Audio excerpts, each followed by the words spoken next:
Hi hello నమస్తే అండి. Welcome back to our channel. మేము భోగి పండుగ రోజు మొదటగా భోగి మంట వేసామండి.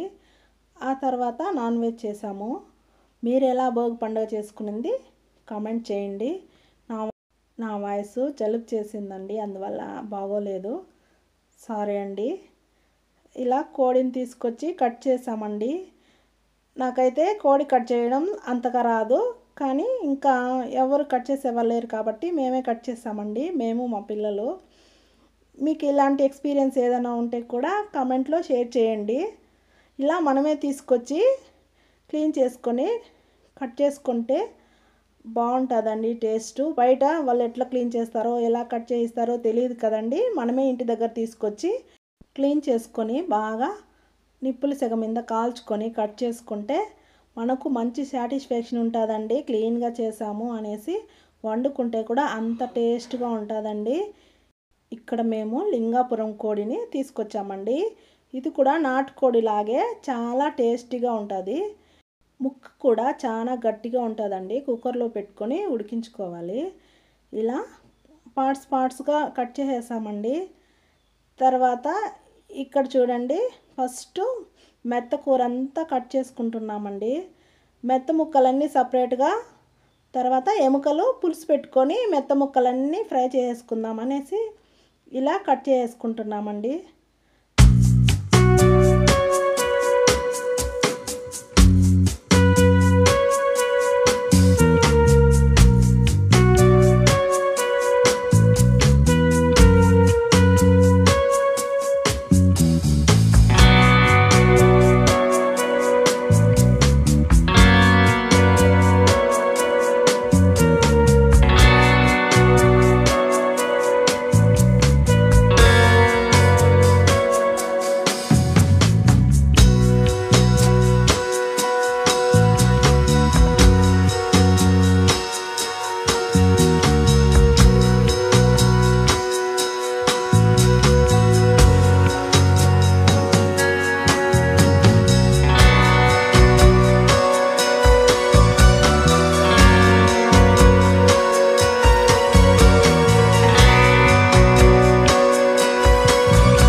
మెత్త ముక్కలన్నీ ఫ్రై చేసేసామండి.